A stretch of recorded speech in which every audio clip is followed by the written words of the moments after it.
կոմիտասը այսօր կաշխատեր զտել, թե կհամարեր, որ կորած է։ Նա այդպես, գիտեք, փափուկ մի պատկերացրեք նրան, նա այդպես փափուկ չէր։ Նա մարտնչել գիտեր եւ բնավորություն ուներ իր հայացքների համար ուրեմն պայքարել գիտեր եւ սարդ լեզու ուներ, շատ սուր հումոր, սարկաստիկ հումոր ուներ, այդ ողբերգական դիմակը եթե հանեք, մեծ կատակաբան էր, մեծ իդեպ թատերային մեծ ցիրքով,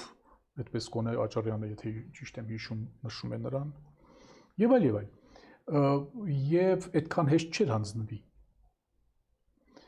Բայց ես կդժվարանամ ասել, թե բնականաբար ինչ կարող էր անել այդ մեծ մարդը։ Մեկ բան հստակ է, որ մենք պետք է ելնենք, թե նա ինչ է արել 20-րդ դարի սկզբին, այդ տրամաբանությամբ տատենք իրողությունների մասին։ Իսկ ինչ եք կարծում, 20-րդ դարասկզբին չկային այդ հոսանքները։ Կային։ Իհարկե իր չափով, իր ձևով։ Մենք այդքան աղտոտված եւ աղավաղված չէինք երևի թե,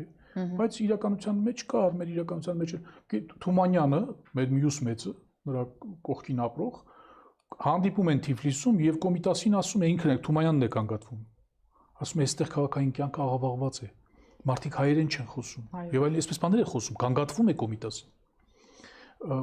Եվ ուրեմն այդ մեզ ավերող հոսանքներն այն ժամանակն էլ կային։ Կոմիտասը ուրիշ բան է արել։ Կոմիտասը արել է ազգայինի վրա շեշտ դնելու գաղափարը։ Կոմիտասը համարել է, որ մենք մեր ինքնության առանցքը պիտի հստակեցնենք։ Դրանից հետո աշխարհի բոլոր հոսանքների մեջ հեշտ կարելի է ապրել։ Դրանք մեզ չեն ոչնչացնի։ Տակով չեն անի։ Եթե գիտես ով ես։ Եթե գիտես, հիմա ես օրինակը կբերեմ ուրիշ օրինակով, էլի Մաշտոցից գալով, կասեմ։ Եվ ուրիշ բան է արել։ 20-րդ զարմանալի բան է, Կոմիտասին մենք համարում ենք հայ դասական երաժշտության հիմնադիր կամ հայ ազգային կոմպոզիտորական դպրոցի հիմնադիր, այսինքն բայց եթե հարցնենք հայ նորարարական արվեստի, երաժշտական արվեստի հիմնադիրն ով է, էլի Կոմիտասն է։ Մենք այ քիչ ժողովուրդներից մեկն ենք, երբ մեր դասականը նաև մեր նորարարական արվեստի հիմնադիրն է։